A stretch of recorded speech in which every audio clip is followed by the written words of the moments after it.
Hello बच्चों, कैसे हो आप सब। हमारा चैप्टर नंबर 9 है अप एंड गो। इस क्लास का फर्स्ट चैप्टर है। इसका फर्स्ट पार्ट हमने कंप्लीट कर लिया है। जो रिमेनिंग पार्ट है आज इस वीडियो में से कंप्लीट करेंगे। तो उसे कंप्लीट करने से पहले हम फर्स्ट पार्ट जो था उसे रिवाइज करते हैं। फर्स्ट पार्ट में क्या था? फर्स्ट पार्ट में माउंटेनिंग कैंप था। एक कैंप लगा था माउंटेनिंग के लिए, जो कि 21 डेज का एक कैंप था। उसमें अलग अलग वुमेन्स आई थी। स्कूल की केंद्रीय विद्यालय की टीचर्स भी थी, इंस्टीट्यूट की भी थी वुमेन्स और बैंक की वुमेन्स थी। तो उनमें एक लेडी थी जो थी संगीता मैडम। मेन जो स्टोरी थी वो उनके बारे में थी कि कैसे कैसे उन्होंने माउंटेनिंग में कैंप में क्या क्या किया था, क्या क्या एक्टिविटीज़ उन्होंने की थी। जैसे रिवर क्रॉस की थी, रॉक क्लाइंबिंग की थी, स्नोमैन बनाया था, स्नोमैन उन्हें टेंट अपने बनाए थे। तो ये सारी चीज़ें उनकी थी। तो हमने पढ़ा था कि कैसे जो फर्स्ट डे था उनका वो चला गया और सेकंड डे जैसे वो सुबह उठती है और अपने पैर जमीन पर रखना शुरू करती है तो उनके पैर में बहुत ज़्यादा पेन होता है। क्यों? क्योंकि उन्हें याद आता है कि मैंने फर्स्ट डे तो बहुत दूर तक की चली थी मैं, और वो भी अपने कंधों पर एक भारी वजन लेकर मैं चली थी और नंगे पैर चली थी, जिसकी वजह से मेरे पैरों में दर्द है। तो वो सोचती कि मैं जो हमारे डायरेक्टर है उन्हें जाकर मना कर दूँ। बट जैसे वो डायरेक्टर के पास जाती है मना करने के लिए, तभी डायरेक्टर की आवाज़ पीछे से आती है कि मैडम आप यहाँ क्या कर रहे हो, ये तो आपका ब्रेकफास्ट का टाइम है, अपना ब्रेकफास्ट कीजिए। अगर आपने ब्रेकफास्ट नहीं किया तो आपको बिना ब्रेकफास्ट किए ही आगे की जो एक्टिविटी है वो करनी पड़ेगी। तो उस टाइम पे तो कुछ बोल नहीं पाते, फिर आवाज़ लगाती कि सर, जैसे वो बताती है कि मेरे पैरों में पेन है और मैं आगे नहीं कंटिन्यू कर पाऊँगी, तो वो हंसने लगते और बोलते थे ये तो नॉर्मली है, क्योंकि उन्हें पता है उनका तो ये वर्क है ऐसे एक्टिविटीज़ करवाने का। तो उन्हें पता है कि ये चीज़ें पैरों में होती है, मतलब पैरों में दर्द होता है, सूजन आती है, तो ये नॉर्मली था। उन्होंने नेक्स्ट आगे चढ़ाई स्टार्ट की थी। सेकंड डे उन्होंने क्या था, रिवर क्रॉसिंग, एक रिवर क्रॉस करनी थी, जिसे क्रॉस करने में से डर लग रहा था। वो क्या कर रही थी, वो छुप रही थी पीछे, मैं कोई भी किसी के पीछे मैं छुप जाऊँ ताकि मैं बच जाऊँ रिवर क्रॉसिंग की जो एक्टिविटी है वो करने से। बट जैसे वो पीछे छुपती है, जो उनकी डायरेक्टर थे वो पीछे से आकर उन्हें आवाज़ लगाते हैं चाहिए अब आपकी बारी है, आपको करना है। बट ना चाहते हुए फिर उन्हें वो करनी पड़ती है। उनकी कमर पर रस्सी वगैरह बांध कर उन्हें एक किनारा जो होता है रिवर का, वहाँ से दूसरे किनारे तक जाना होता है रस्सी के थ्रू, जिसमें उन्हें बहुत सी तकलीफें होती हैं। उनके पैर बिल्कुल बर्फ से ठंडे हो जाते हैं, जमना स्टार्ट होते हैं, कभी कभी बिल्कुल गिरने को भी हो जाते हैं और वो हेल्प के लिए भी चिल्लाती हैं। बट फिर भी वो जैसे जैसे करके जो रिवर थी वो पूरी क्रॉस कर लेती है। और जब वो क्रॉस करती है तो उन्हें फिर खुशी मिलती है क्योंकि उन्होंने जो एडवेंचर था वो कंप्लीट कर लिया। उसके बाद फिर वो रॉक क्लाइंबिंग करती है। रॉक क्लाइंबिंग में आपकी बात वो पीछे नहीं खड़ी होती, वो फ्रंट में खड़ी होती है कि हाँ अब तो मैं करूँगी, क्योंकि उन्हें पता था कि ऐसी एक्टिविटीज़ में डर लगेगा बट अगर हम हिम्मत रखेंगे तो हम कोई भी चीज़ पूरी कर सकते हैं। तो उन्हें रॉक क्लाइंबिंग ईजिली कर ली थी। उसके बाद फिर वो एक बार उन्हें जो स्नोमैन था, सॉरी, एक माउंटेन पर चढ़े जहाँ पर स्नोफॉल बहुत ज़्यादा हो रही थी, तो उन्होंने एक दूसरे का स्नो का खेला भी, बॉल्स बनाकर स्नोमैन्स बनाए, इस तरह से उन्होंने इन्जॉय किया। तो ये उनका 21 डेज़ का एडवेंचर था। और लास्ट डे जब था कैंपेनिंग का, यानी कि 21 फरवरी, तो जब क्या हुआ था, जब डायरेक्टर थे उन्होंने उन्हें अवार्ड दिया था, ठीक है। और उन्होंने जब स्टार्टिंग में उन्हें अपने ग्रुप का लीडर भी बनाया था, उनका ग्रुप का ग्रुप नंबर 7, उसका लीडर उन्हें बनाया गया था कि कहा गया कि मैडम आप इस ग्रुप नंबर 7 की लीडर हो। तो उनके दिमाग में बहुत सारी चीज़ें आई कि लीडर को क्या क्या करना होता है, क्या क्या रिस्पॉन्सिबिलिटीज़ होती है, कैसे कैसे उनका ध्यान रखना है, तो वो सारी चीज़ें उन्होंने की थी। तो इस पूरे 21 डेज़ के एडवेंचर में उन्हें बहुत ही ज़्यादा मज़ा आया था, नई एक्टिविटीज़ सीखने को मिली, नए नए एडवेंचर करने को मिले। अब उसके बाद जो रिमेनिंग पार्ट है हम वो शुरू करते हैं। रिमेनिंग पार्ट में कुछ क्वेश्चन आंसर्स हैं। Why do you think a train goes dark around the tent? आपको क्यों लगता है जो टेंट होता है, कौन सा टेंट होता है? मैंने बताया था एक टेम्परेरी हाउस होता है टेंट हमारा, इस तरह से बना लेते हैं। इसमें क्या करते हैं, जो माउंटेनिंग करते हैं, इस तरह की एक्टिविटीज़ करते हैं, वो इन्हीं टेंट में रहते हैं, सोते हैं, खाना खाते हैं, बनाते हैं, सारी चीज़ें करते हैं।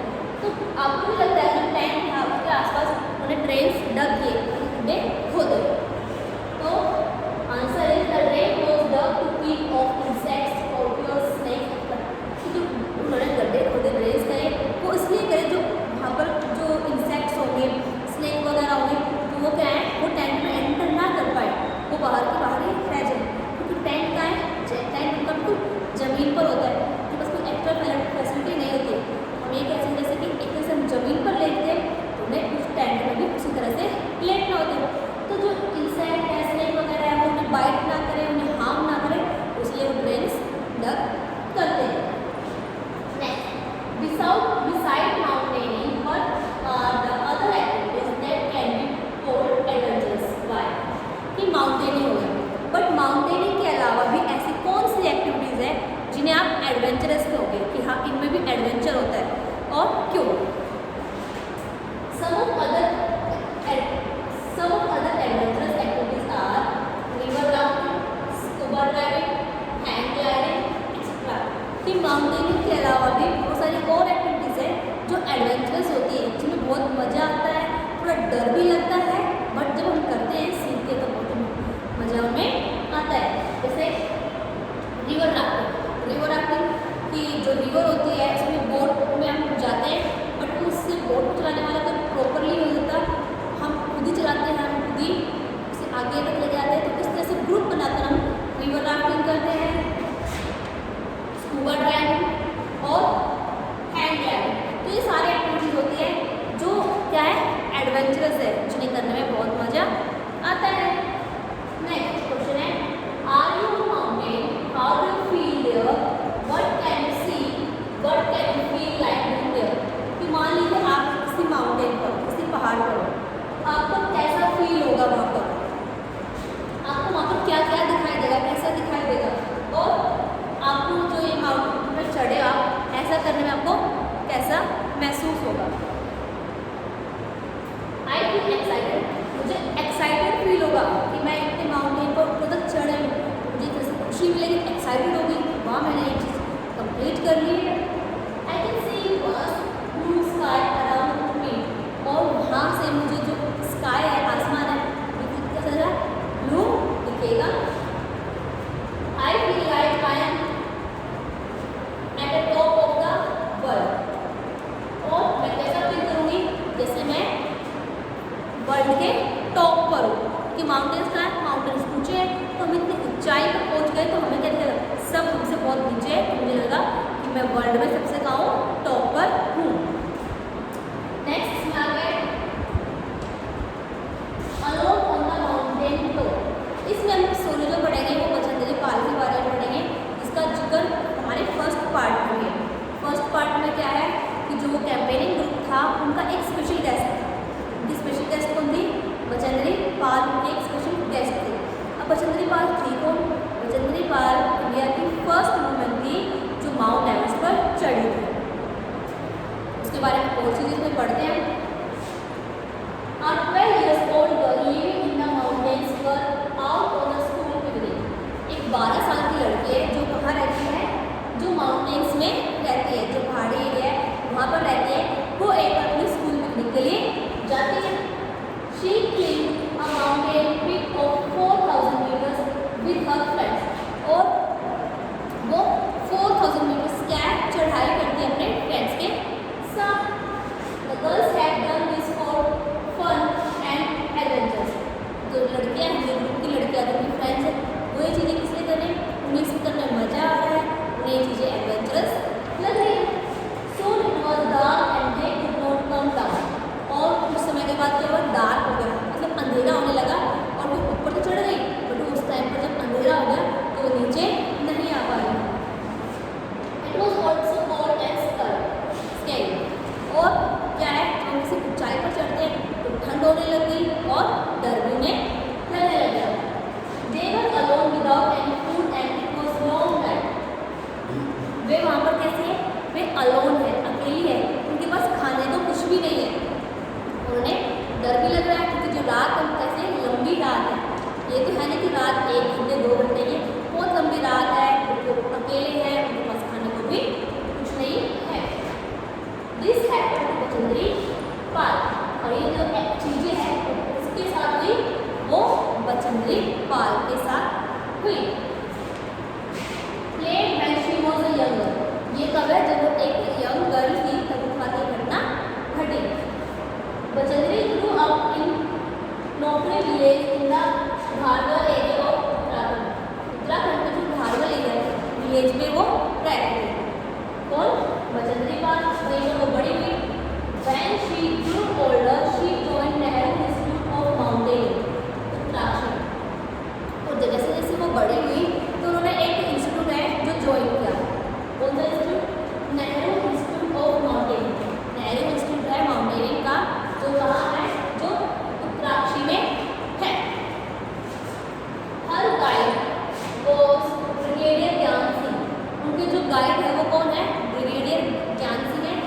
गाइड जो उन्हें सिखाने वाले हैं इसके बारे में, वो कौन है? ब्रिगेडियर ज्ञान Singh. Bachendri did very well in her trainings, उसने अपनी ट्रेनिंग जो थी, माउंटेनिंग की ट्रेनिंग थी, वो भी अच्छे से की। She started to train women in mountaineering courses, और उसने जब अपनी ट्रेनिंग कंप्लीट कर ली तो वो दूसरों को भी सिखाने लगी, जो और वहाँ पर आते सीखने के लिए उन्हें भी जो माउंटेनिंग की ट्रेनिंग होती है वो उन्हें सिखाने लगी। In 1984 Bachendri was selected as a team member to climb Mount Everest. 1984 में बचेंद्री पाल को सिलेक्ट किया गया, एक टीम मेंबर, एक टीम है उसमें उन्हें भी सिलेक्ट किया गया, तुम्हें अब माउंट एवरेस्ट की चढ़ाई जो है वो कंप्लीट करनी है। पहले वो सिंपल माउंटेन चढ़ने प्रिपेयर हुई, उसके बाद अब बोला गया कि आपको माउंट एवरेस्ट की चढ़ाई करनी है, उन्हें सिलेक्ट कर लिया गया। स्नो स्टॉर्म, कि इस जो एडवेंचर है, जब माउंटेनिंग हो जाती है तो एक स्नो मतलब जो बर्फ है उसकी घटना इसमें। There was 7 women's in the 18 members team, जो 18 मेंबर्स की टीम है उसमें 7 क्या है? वुमेन्स है। On the night 15th May, the team was very tired after having reached the height of 7,300 मीटर। 15 मई की रात है और जो उनके ग्रुप में मेंबर्स होते थे वो सारे थक चुके हैं। क्यों? क्योंकि उन्होंने 7,300 मीटर की चढ़ाई कर ली, जो कि थोड़ी सी नहीं होती, बहुत ज़्यादा होती है। उन्होंने ये सारी चढ़ाई जो कंप्लीट कर ली है, जिसकी वजह से वो क्या है? थक चुके हैं। The team put up their tents and went to sleep, और टीम ने क्या करे? अपने टेंट्स लगाए और टेंट्स लगाते वो उसमें सो गए, क्योंकि वो थके हुए थे, तो तुरंत नींद आ गई। Around midnight they heard a loud sound and then a bang। जैसे मिडनाइट हुई, मिडनाइट मतलब आधी रात हुई, तो आधी रात को उन्हें आवाज़ सुनाई। Before they could fully awake, the tent flew and off something very heavy hit them। जैसे मतलब जो उठ रहे थे वो अच्छे से उठे भी नहीं थे, इससे पहले क्या है? उनका टेंट जो वहाँ से उड़ गया और एक भारी सी चीज़ आकर उन्हें हिट किया, मतलब एक भारी सी चीज़ से उन्हें चोट लगी। There was a terrible snowstorm, तो वो क्या था? एक खतरनाक स्नो स्टॉर्म था। Bachendri was almost buried under the snow and was hurt on the head। जो बचेंद्री है वो लगभग जो है बर्फ के नीचे क्या है? दब चुकी थी, उनके जो सिर पर भी चोट लगी हुई थी। Many of the team members were also injured, और उनके जो टीम मेंबर्स हैं उनमें बहुत से मेंबर्स ऐसे थे जिन्हें चोट लगी थी। The other used snow picks and axes to dig out those who had been buried under the snow। और जो जिन्हें चोट लगी थी उसके अलावा जो बाकी मेंबर्स बचे हुए थे उन्होंने क्या किया? जो मेंबर्स बर्फ नीचे फंस चुके थे, जल्दी जल्दी से वहाँ पर खुदाई की, खोद कर उन्हें बाहर निकालने की कोशिश करी। The rest of team members returned to the base camp, but Bachchandri Pal went ahead, climbing slowly but steadily towards the peak। जो उनके टीम के जितने भी मेंबर्स थे वो सब अब वापस जाने लगे। उन्हें लगा कि देखो अब इतनी खतरनाक चीज़ें हो रही हैं तो हम यहाँ से वापस लौट जाएंगे, हम आगे चढ़ाई नहीं करेंगे। बट जो बचेंद्री पाल थी उन्होंने ऐसा नहीं किया, वो धीरे धीरे अपने आगे आगे बढ़ना शुरू किया। मतलब उन्होंने कहा कि ठीक है जो भी कुछ हो, मैं अब इतनी ऊंचाई पर आई हूँ, कितनी ऊंचाई?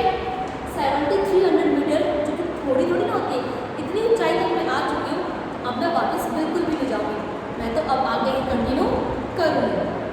बाकी टीम मेंबर्स वापस चले गए, उसने अपनी जो चढ़ाई आगे कंटिन्यू रखी। It was 7 minutes past 1 o'clock in the afternoon of 23rd May। ये कब की बात है? 23rd मई। टाइम कितना है? 7 minutes past 1 o'clock। 1:07 है 23 मई को। When Bachchandri Pal stepped onto the peak of 8,900 meter high mountain Everest, also called Sagarmatha in Nepal। और 23 मई 1:07 पर उसने कितनी चढ़ाई कर ली है? अब उसकी जो चढ़ाई है हो चुकी है 8,900 मीटर तक। उसे क्या कहा जाता है? जिस जगह पर वो पहुंची है माउंटेन की, जिस हाइट पर वो है, उस हाइट को कहते हैं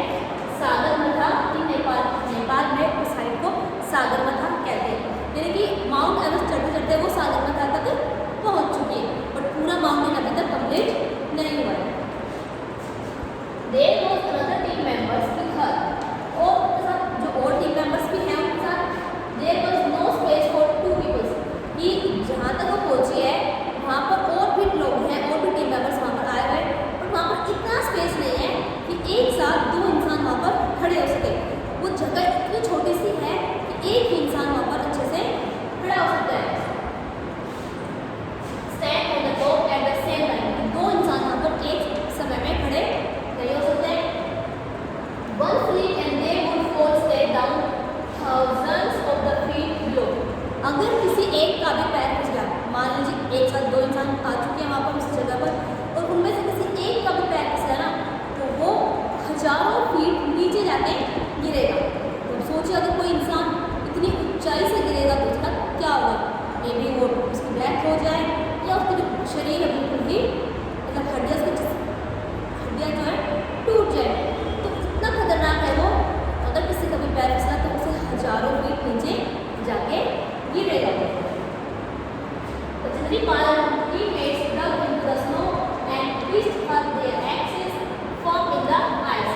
Legendary Pal और जो उसके टीममेट्स थे उन्होंने क्या किया, जो स्नो है उसे डग किया और एक्सिस की मदद से आगे उन्होंने आइस में जो ऐसे हुक करके ऊपर चढ़ते ना बर्फ में तो वैसे उन्होंने कंटिन्यू रखा।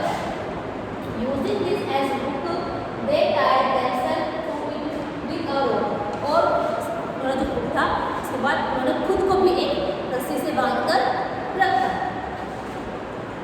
Only then two of them could stand there. ये सिर्फ तभी एक ऐसी चीज़ है जब वहाँ पर दो इंसान खड़े हो सकते हैं, जब जो जगह है वहाँ पर उनका जो हुक है वो टायर हो और उनकी कमर से रस्सी बंधी हो। इसी कंडीशन में दो इंसान खड़े हो सकते हैं। क्यों? अगर बाई चांस किसी का पैर फिसल गया तो वो नीचे नहीं जाएगा। क्यों? जो रस्सी है जिससे वो बंधा हुआ है तो वो उसी हाइट तक रह जाएगा, जितनी लंबी रस्सी है तो वो वहाँ पर जाकर रुक जाएगा। अगर विदाउट रस्सी खड़े तो गिरे तो नीचे ही जाके रुकेंगे। ठीक है, इसीलिए उन्होंने अपनी सेफ्टी के लिए अपने आपको जो बर्फ़ है उसमें अपना हुक लगाकर और खुद को रस्सी से बांध लिया है। She was with cold but filled with the warmth of achievement.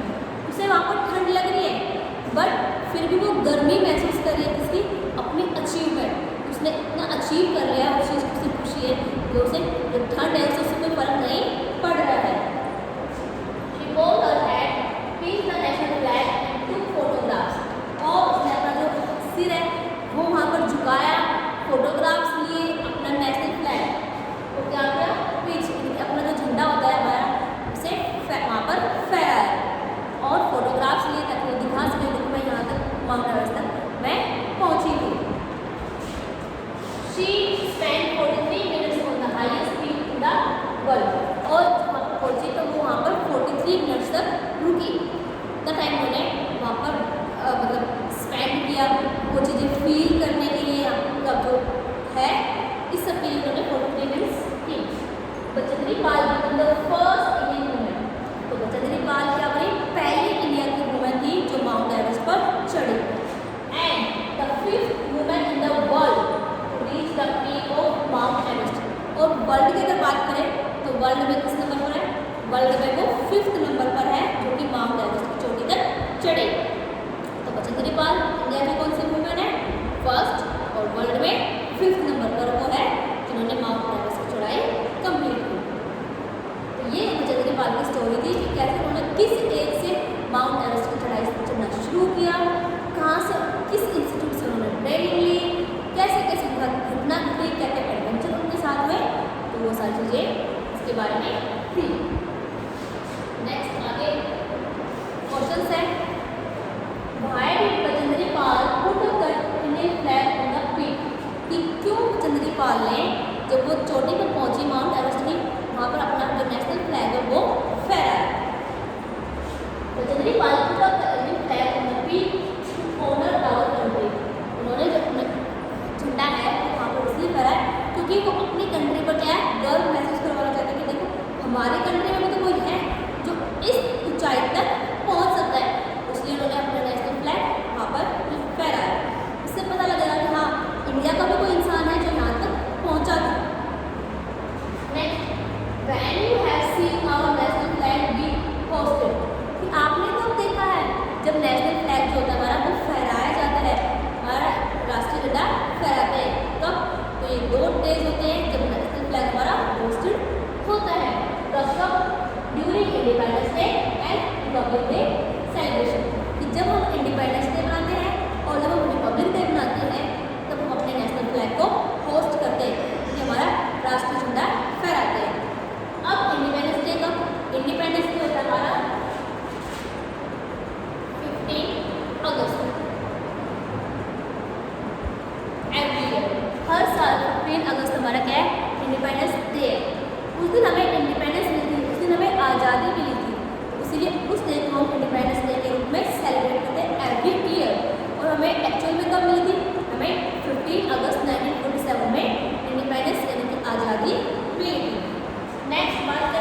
Day. तो रिपब्लिक डे होता है हमारा 26 जनवरी।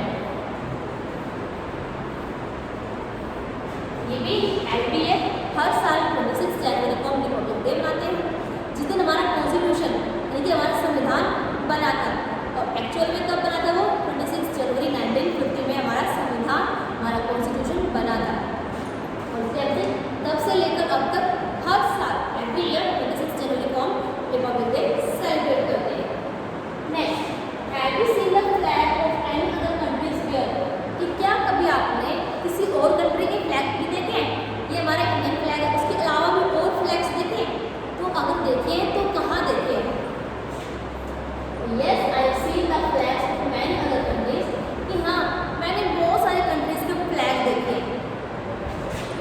I have seen them in the TV and on internet. मैंने वो कहाँ देखे?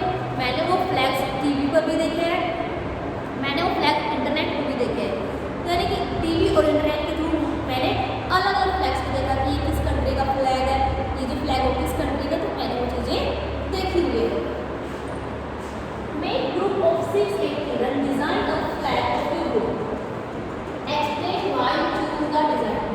एक ग्रुप बनाइए, अपने 6 से 8 बच्चे हैं, उनका एक ग्रुप है और एक अपने ग्रुप का क्या करना है, आपको फ्लैग बनाना है। और बताइए कि जो फ्लैग आपने क्यों चूज़ किया। मान लीजिए हमने एक ग्रुप बनाया, हमारा ग्रुप है कोई इको क्लब है या कोई और इससे रिलेटेड हमने एक ग्रुप बनाया, उस ग्रुप को नाम देने के लिए, उस ग्रुप की पहचान के लिए हम क्या फ्लैग यूज़ करें वो आपको बताना है। और उसकी जो कलर्स आप चूज़ करोगे वो कलर क्या क्या है वो भी आपको बताने हैं। तो ये मैंने एक फ्लैग ड्रॉ किया हुआ है। This flag is design for our eco club. ये जो फ्लैग है ये मेरा किसका है? ये हमारा जो ग्रुप से हमने अपना इको क्लब बनाया है उसका ये फ्लैग है। तो आपको ये फ्लैग जो है उसका मतलब क्या है? ये इको क्लब वाले बच्चों का फ्लैग है। दिस ग्रीन कलर, ये ग्रीन कलर है, शो द ग्रीन प्लेस। तो ये जो ग्रीन कलर है इसका मतलब क्या है? हरियाली, ग्रीन प्लेस के बारे में हमने ग्रीन कलर लिया है। And which are helpful for environment. और जो ये किसके इन्वायरमेंट के लिए हेल्पफुल है। अगर हमारे वातावरण, हमारे इन्वायरमेंट में पेड़ होंगे तो वो हमारे लिए भी हेल्पफुल है, हमारे पूरे एटमॉस्फेयर के लिए भी हेल्पफुल है। The white colour is symbol of peace. और जो ये वाइट कलर है इसका सिंबल है पीस, मतलब शांति।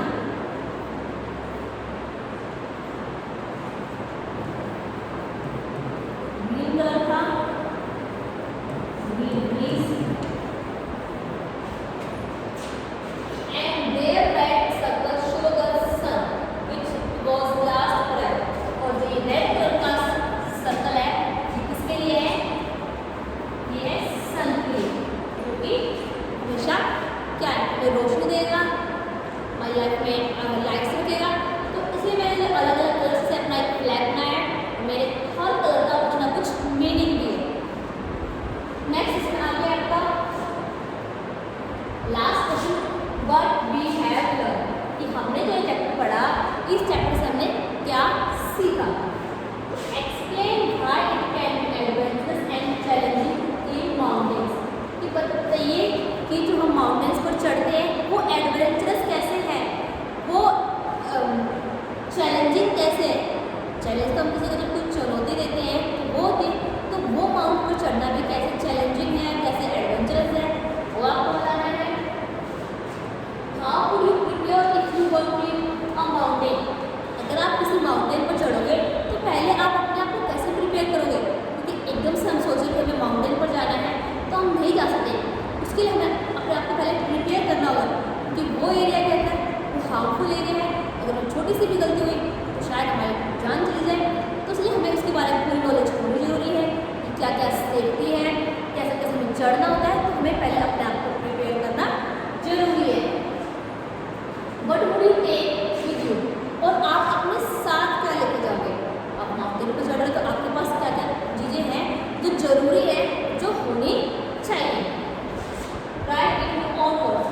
आपको ये जो है अपने शब्दों में बताने हैं कि कैसे अगर आप किसी माउंटेन पर जा रहे हो तो आपने अपने आप को पहले कैसे तैयार किया है, आप अपने साथ क्या क्या चीज़ें लेके गए हो, क्या जो आपकी चीज़ें हैं वो आपके लिए इम्पोर्टेंट है, या आपने जो मन में आया पड़े या फिर खाने के लिए बहुत सारे स्नैक्स